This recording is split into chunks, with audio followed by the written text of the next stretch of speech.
The 10 seafarers did arrive back to our country on Tuesday, the 7th January 2020, and had contacted the authority for assistance on 21st October last year. Among the things that they did cite were deplorable working conditions on board MV Nina, and there were no provisions for ship stores, that is including a fresh ration, that is food, and also fresh water. They also further did indicate that they had not been paid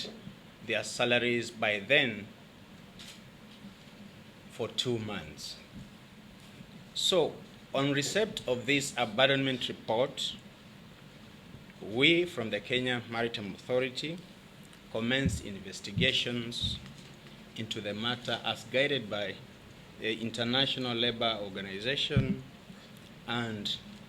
Maritime Labour Convention 2006. The authority also did report to the Republic of Comoros, who are the flag state for the MV Nina, for their intervention for our 10 abandoned seafarers. The authority also reported the claim to the Port State Control in Mozambique, that is in Amar, which also led to the detention of the ship following a requirement for it to address the deficiencies that had already been identified or associated with the said vessel. Among them, as I've already said earlier, was about the poor working conditions on board the ship and the unpaid salaries. The matter was also reported to the International Labour Organization, who also did inform the International Maritime Organization, that is IMO, and this is in line with the seafarers' abandonment procedures. Investigation into the case that was done by us as the regulator of the industry on the recruitment procedures applied on the crew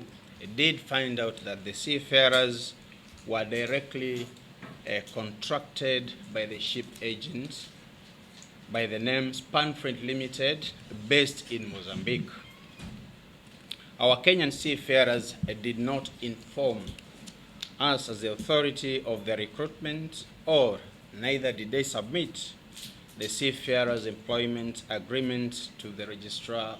of seafarers within the authority as required under the Merchant Shipping Act, Section 118. The authority also found out that the ship owner had also not signed the seafarers' employment agreement, which is usually a requirement when you're getting on board a ship, that you also need to pen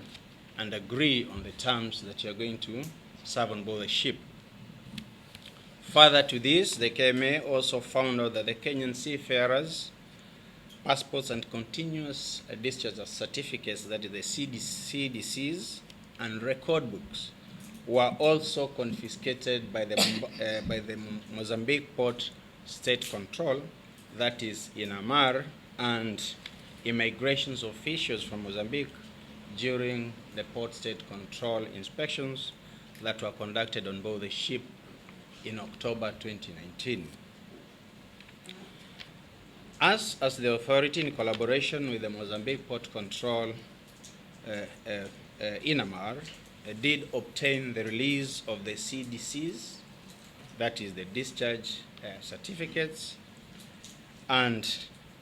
the Kenya Ministry of Foreign Affairs, in collaboration with our State Department of Shipping and Maritime, did facilitate the release of the Kenyan crew passports from the immigration officials in Pemba. What I would like to communicate to all the seafarers and also the general public is that while cases of abandonment on board the ship is an international challenge, the same has been addressed under Regulation 25 of the Maritime Labour Convention 2006, whereby ship owners are required to hold a financial security and guarantee for repatriation of seafarers who are abandoned on board their ships. This is, however, applicable, and I would like all of us take note of this. What I've already said is applicable if the seafarers are recruited through the laid down recruitment and placement procedures that must be adhered to, whereby the ship owners are required to sign agreements with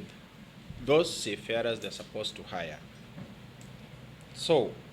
by accepting recruitment by agents that are not licensed by us or a authorized maritime administration, for our case, Kenya Maritime Authority, what do seafarers do? They expose themselves to infringement of their rights and freedom as which may not be covered under the insurance policies and will not have any safety.